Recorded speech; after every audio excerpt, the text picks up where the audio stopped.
Ya, kita sudah standby di mana, Pak? Oh, mlebu Sawiran, Pak. Ya. Ketok wis.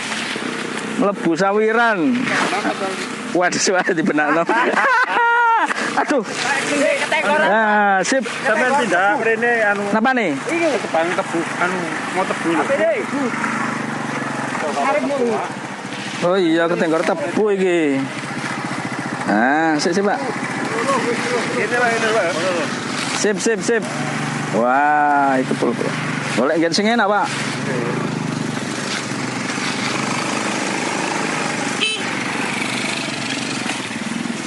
Maju. Jalan. Ah, sampean dik ngono, Pak. Wayahe ketok, Pak. Waduh wis. Iringan pino ketok. Ketok iki mlebu Warmo iki. Kita ngobrol pada pagi hari ini. Iki prei corona deh ini iki ya. Oh, prei, Pak. Prei wis. Corona gak pati ono satet akeh, Pak. Wis suase. Oh, salah titik satet iki. Ngono ya. Perkane jauh, Pak. Iya. Ya sembrono mbek ku, jauh ngono ya. Bahaya, Pak. Dadi kuwale aku foto dadi. Satet bukan kadang menewan. Berarti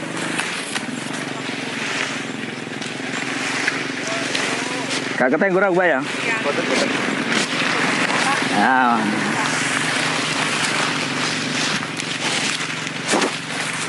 Ini cocok ya.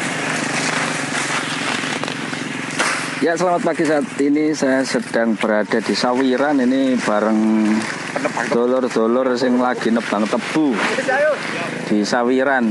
Itu tebu di sini, Pak? Pak Gunawan. Oh, Pak Gunawan. Yang Sawiran? Malang. Oh, Malang.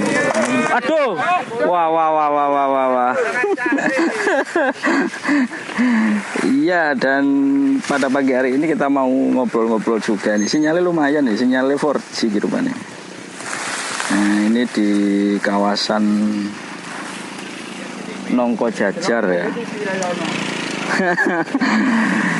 Ini mungkin kita mau ngobrol-ngobrol judulnya atau terlalu terlalu serem juga nih. Kita mengajak pemerintah sudahlah, mau saya telepon beberapa orang nanti.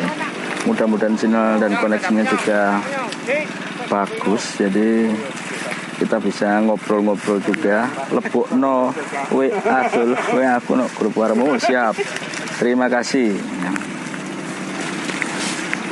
Nah, ini mungkin saya akan langsung mencoba menelpon saudara saya. Ini tebu waya panen ini. Yang Sawiran ini spotnya cukup bagus, lebih feeling good. Di belakang saya ada apa jenenge? Kok bukit apa, Pak, ngoten iki, Pak? Niku lho. Bukit Tunggangan. Bukit Tunggangan. Gunung Tunggangan bukan. Oh, Gunung Tunggangan. Ya, bukan. Tapi mboten saged dipenek ya. Matune didaki. Oh, niki. Saket iki. Tentang Nongko Jajar kita. Prei dalam pasang. apa nih? Liwatin ya rada pasang aja. Oh. Saket teng puncak. Loh.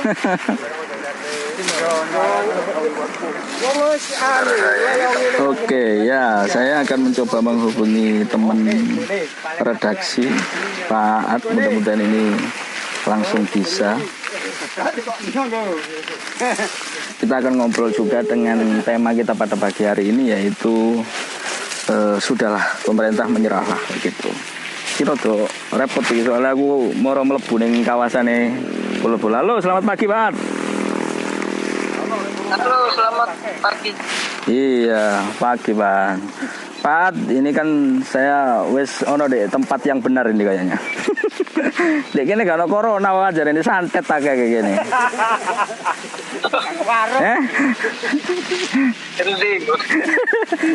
Sawiran jadi nih sembuh wong ayo guyon pion.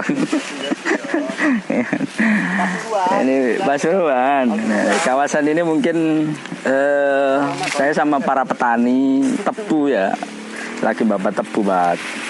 Pak, tema kita kan sudahlah pemerintah menyerah lah. Ini gimana sebenarnya redaksi memandang fenomena saat ini, Pak? Ini juga tadi sempat komen di season part kita yang pertama. Ini Pak Dion juga komen ini, ojo lah pemerintah ojo menyerah, kita harus tetap menjaga. Nah, gimana Pak? Saya pikir ini menarik juga ini bagi kita dengan kondisi yang Dion sempat bilang apa tadi? ya Pak. Mungkin nanti coba kita telepon juga sih. Memang ya jangan menyerah lah. Ini masyarakat harus lebih tangguh menghadapi ini. Nah itu sih ada beberapa komen seperti itu. Gimana sih Pak memandang fenomena hari ini? Jadi yang disampaikan Pak Dion itu saya bisa bilang itu sama dengan mengamini apa yang redaksi tulis tadi. Ya. Kalau Pak Dion bilang masyarakat bisa bisa mengatasi.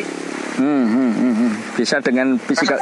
Kita harus tetap dengan physical distancing dan sebagainya begitu. Iya. Artinya physical distancing kan sudah tidak ada kaitannya dengan peran pemerintah. Biar serahkan ke masyarakat sendiri. Ya, yang mau betul. sehat silakan sehat, silakan jaga jarak. Karena yang dilakukan pemerintah, kacamata saya sih, dia tidak menghasilkan apa-apa. Pemerintah yang dia punya otoritas untuk mempressure masyarakat supaya menjaga jarak, memakai masker, itu kan dalam tanda kutip tidak banyak dilakukan. Ada banyak kelompok masyarakat yang bahkan yang terkesan tidak percaya corona itu ada dengan berbagai macam argumentasinya yang konspirasi dan sebagainya. Itu satu. Kemudian yang kedua, awal-awal pemerintah kan cukup getol ya, kampanye jaga jarak, kemudian melakukan razia ketika ada kerumunan, dan sekarang kan hampir kita tidak pernah menjumpai itu. Iya, saya tadi lewat, biasanya kan di pintu masuk tol itu kan tetap ada penyemprotan, pemeriksaan dan sebagainya. Wes buyar Pak Atian, ya ono emang deh kono. Iyalah, makanya itu ya sudah, kalau memang seperti ini yang dimau ya sudah, pemerintah menurut saya lebih baik terang-terangan begitu. Mohon maaf ke masyarakat Indonesia, kami sebagai pemerintah tidak mampu menahan penyebaran ini. Jadi minta tolong masyarakat harus jaga diri, jaga jarak, cukup itu. Saya kira dengan begitu masyarakat, oh iya ya, pemerintah itu sudah gak mampu, berarti kita sendiri yang harus jaga diri. Iya, diserahkan kembali. Yang kita maksud pemerintah menyerah ya di situ yang ingin kita ambil.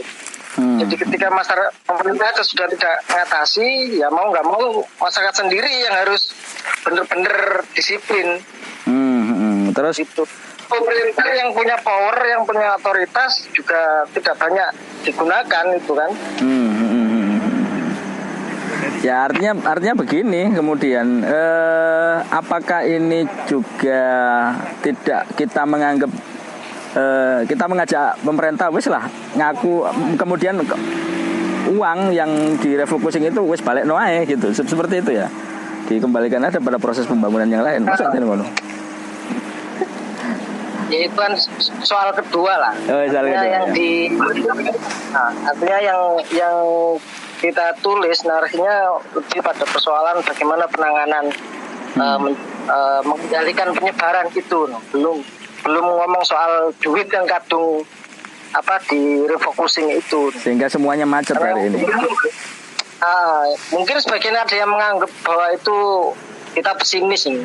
Ya tergantung kacamata kita melihatnya dari mana. Tapi konteksnya adalah ya hari ini pemerintah belum cukup mampu untuk mengendalikan tingkat penyebarannya. Jawa Timur kita tahu sendiri.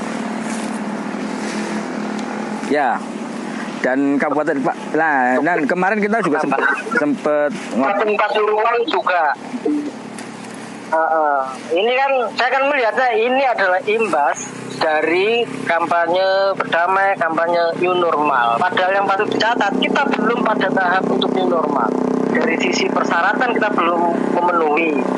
New normal itu kan lebih pada daerah-daerah yang sebelumnya menerapkan PSBB, yang memang ada pengetatan jalur, pengetatan orang untuk diam di rumah. Kita kan kita nggak ada PSBB kemarin. Dan angkanya kan makin naik dan kita nggak ngerti yang dilakukan pemerintah untuk menahan atau kebijakan apa itu kan kita nggak tahu. Ya. Kemarin juga sebenarnya kita sempat ngobrol dengan Pak Dion, terutama untuk wilayah Gempol misalnya. Ada nggak misalkan satu treatment khusus untuk Gempol? Karena Gempol ini kan hampir separuh gitu kontribusinya dari angka di Kabupaten Pasuruan. Apa yang dilakukan untuk terutama untuk Gempol misalkan? Kan kita nggak ngerti. Dalam beberapa hari terakhir kan Gempol dari 13, kemudian kemarin 18, dan Gempol aja itu kan, belum daerah yang lain.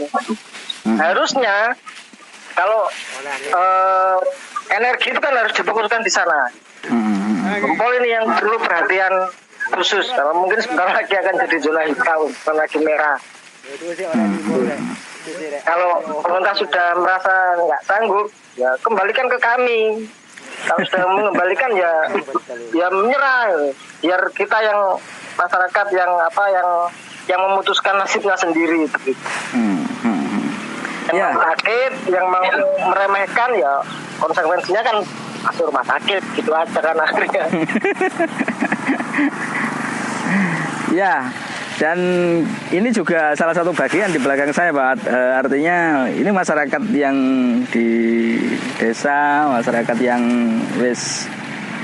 keseharian terutama sektor pertanian. Nah ini kan juga kewajiban masing-masing sektor ya saya pikir. Kalau pertanian ya dinas pertanian yang juga harus memikirkan bagaimana. Kan pola-polanya kan juga tidak sama, Pak. Artinya dalam proses penanganan, dalam proses lek wong nang sawah itu kan beda. Mosok katanya nang sawah kudu cuci tangan kan ya gak mungkin, atau setelahnya, atau mosok di sawah katanya dikai tempat cuci tangan. Itu kan harus ada mekanisme dari masing-masing sektor juga. Gimana ini terus? Nah, ini kan juga nggak bisa protokol kesehatan harus pakai masker. Iki ning kene wis jenenge ning sawah, Pak, ya gak ada masker-maskeran kan gitu. Tapi kan yang perlu dipahami bahwa komunitas petani itu kan ruang lingkupnya kan terbatas. Betul. Artinya kan berbeda. Komunitas mereka kan hubungannya paling antar petani yang sobone omah sawah, rumah sawah, juga jarang ini. Itu pun bisa dibuktikan dengan data kasus yang dari data petani itu kan sangat. Waduh ketok cewek itu. Ya. Dan klaster-klaster yang klaster-klaster data kita itu kan sebenarnya memang ini punya apa sih? Punya klaster-klaster sendiri tuh. Betul. Yang paling besar kan memang klaster yang Gempol dan Posari, itu kan. Yang mau kita tekankan itu kan sebenarnya apa yang disampaikan pemerintah sedikit banyak itu kan mempengaruhi cara pandang orang, cara pandang masyarakat, publik, memposisikan bahwa ini persoalan serius atau enggak. Ketika pemerintah bilang misalkan, kita masih ingat ketika pertama kali pemerintah bilang menemukan obat kloroquine, itu kan orang-orang banyak berburu sampai kemudian ada yang overdosis itu kan, yang cuma sakitnya itu kan keliru, orang akhirnya menganggap sepele itu soalnya obatnya ya betul. Padahal kenyataannya angkanya terus naik. Pakai tuh lu puterin apa nih. Makanya yang mau kita tekankan sudahlah kalau memang ini ya ayo biar masyarakat yang memutuskan nasibnya sendiri. Akhirnya masyarakat akan menjadi lebih serius bahwa pemerintah saja tidak mampu. Jangan yang memberikan apa kalau bahasa orang sekarang PHP lah. Sudah ada obat, sudah ada ini, akhirnya orang justru cenderung meremehkan. Yang kita agak kecewanya kan di situ pemerintah itu sekarang. Artinya apa, Pak? Misalnya kita harus ngomong ya kudu ya apa? Artinya masa kita harus kemudian ya wis jarno ke masyarakat, apa yang akan terjadi kalau memang kemudian pemerintah melakukan seperti itu, Pak? Misalnya lah. Wis nyerah wis, ya wis. Ini kan sebenarnya ya saya melihat juga secara tidak langsung memang tidak dinyatakan secara terbuka. Tapi secara tidak langsung ini sudah dilakukan sebenarnya. Ket wingi ngomong orang melakukan wis buka sembarang, buka aktivitasnya, ya wis jarno kan gitu. Nah, iya, tapi kan itu tidak dideklir secara langsung oleh pemerintah. Ini kan kalau kita kembali lagi ke kemarin sebelum ini, pemerintah kan sempat ramai soal herd immunity itu kan. Orang yang kemudian siapa yang dia punya kekebalan, dia akan mengandalkan kekebalan alami lah, seleksi alam gitu. Siapa yang kuat dia yang akan bertahan. Tapi kan kemudian rame. Setelah rame kemudian akhirnya ada BB yang, tapi kan belakangan akhirnya kalau kita rasakan ya ini sama aja dengan herd immunity kan. Pemerintah jarang melakukan patroli, kemudian jangan melakukan razia dan ada pelonggaran di PSBB. Coba kita lihat misalkan di warung-warung, di kafe, hampir tiap malam sekarang ramai. Rame lagi. Ada jaga jarak, tidak ada protokol kesehatan di situ. Orang duduk langsung rame-rame. Ya kan sama aja dengan yang kemarin herd immunity itu. Siapa yang kebal dia akan tetap bisa duduk, yang enggak ya mungkin gebrak atau bagaimana, atau misalnya dibawa ke rumah sakit. Kan sama aja dengan itu. Ya, akhirnya masyarakat kita juga sebagian juga mikir gini, Bang. Mikir, ojo-ojo iki hanya akal-akalan, ojo-ojo iki konspirasi. Ini kan juga nggak bagus kan dalam proses orang melihat fakta, orang melihat. Nah, ini kan gimana, Pak? Memandang itu. Akhirnya kan ya ojo-ojo iki konspirasi, ojo iki akal-akalane wong-wong ae ya, sebagainya, atau pemerintah atau apa, atau pihak-pihak yang lain. Gimana kemudian kita harus memberikan sesuatu yang beredukasi juga kepada masyarakat. Iki aslinya ya opo. Jangan-jangan kita kan akhirnya juga kena sesuatu yang berimbas. Misalnya gini, selama ini jurnalis tidak mungkin kan melakukan sesuatu karena terikat kode etik. Fakta juga harus disampaikan. Akhirnya kan kita juga kena. Setiap hari kita ketika ngomong, kita hoax. Ini permainannya, media, ini permainannya. Ini gimana nih kemudian Mbak melihat ini? Kan nggak bagus juga ini buat pendidikan ke depan masyarakat kita. Kalau konspirasi, pun itu kan pasti ada ya. Tapi kan persoalannya itu kan sulit sekali dibuktikan. Itu satu. Kedua, terlepas bahwa COVID ini apakah di dalamnya ada konspirasi atau enggak, faktanya virus itu ada. Itu yang kedua. Kemudian yang ketiga, merespon virus yang ada itu kita mau bagaimana? Ada juga yang begini, bahwa virus corona itu tidak bikin orang mati. Mungkin iya, karena dari banyak kasus yang mati itu kan orang-orang yang punya penyakit penyerta. Tapi kan persoalannya kan begini, virus ini yang bahaya itu kan karena proses penyebarannya yang begitu cepat. Itu yang harus digarisbawahi. Bayangkan ketika misalkan dalam tempo tertentu ada banyak orang sakit dalam waktu yang sama. Nah itu kan yang sebenarnya yang mau dan yang harus kita antisipasi. Rumah sakit kapasitasnya 100 misalkan, tiba-tiba saja dalam hari ini ada 300 orang yang sakit. Yang 200 mau dibawa kemana? Kan itu sebenarnya mau nggak mau rumah sakit kan akhirnya harus memilih begitu kan. Kalau situasinya benar-benar seperti itu, karena tenaga kesehatannya tidak memadai, tidak cukup, akhirnya kan harus memilih mana yang harus diselamatkan lebih dulu, kan itu pilihannya. Nah itu yang sebenarnya yang harus kita jaga kan, supaya tidak sampai kejadian seperti itu gitu. Jadi kasusnya terukur, terkendali dengan kapasitas rumah sakit, tenaga medis yang ada. Kalau sampai kemudian rumah sakitnya tidak memadai, tenaga ya itu memang yang tidak mumpuni, tidak cukup, ya mau nggak mau kan akhirnya harus begitu. Ya itu memang yang sebenarnya harus benar-benar diantisipasi ya, karena semuanya masih berjalan. Tapi kalau misalnya kemudian kemudian masyarakat kita apati, membiarkan dan sebagainya, akhirnya berdampak juga pada hal yang semacam itu. Dan alokasi anggaran yang kita gunakan memang masih 26, sekian persen kemarin laporannya tentang penggunaan anggaran yang begitu besar. Dan sampai hari ini kan ngendon bahasanya. Nah ini gimana Pak? Ini ngomong ke sana ya?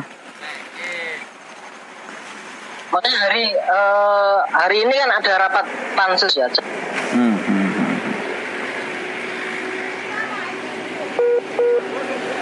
Wah. Itu pemerintah ada satu kebijakan atau apa, karena situasinya kalau di Kabupaten Pasuruan bisa dikatakan ya, ini cukup penting. Dalam beberapa hari aja kita sudah naik itu tinggi. Nah itu kan harus ada langkah-langkah baik dari sisi kebijakan politiknya, kebijakan ekonominya dan lain sebagainya. Itu yang kita berharap di situ. Nah, terakhir yang terkait dengan pemerintah sudah menyerah saja. Nah, itu tergantung kita memanai. Kalau kita memanainya sebagai pesimisme ya mungkin pesimis. Mungkin iya dengan apa yang dilakukan pemerintah. Tapi baiknya adalah jika pemerintah terang-terangan kemudian bilang kita memang kesulitan, saya yakin masyarakat juga akan lebih sadar, lebih mawas begitu. Harapannya sih begitu sebenarnya poinnya. Siap. Karena memang sulit. Jadi kalau tidak masyarakat sendiri yang meningkatkan disiplinnya ya agak susah kita akan keluar dari situasi seperti ini. Siap, ya oke Pak. Terima kasih, paling tidak itu suara kita dari ruang redaksi yang kaitannya dengan tema kita pada pagi hari ini sih, tentang tentang tema kita sudahlah pemerintah menyerah saja itu.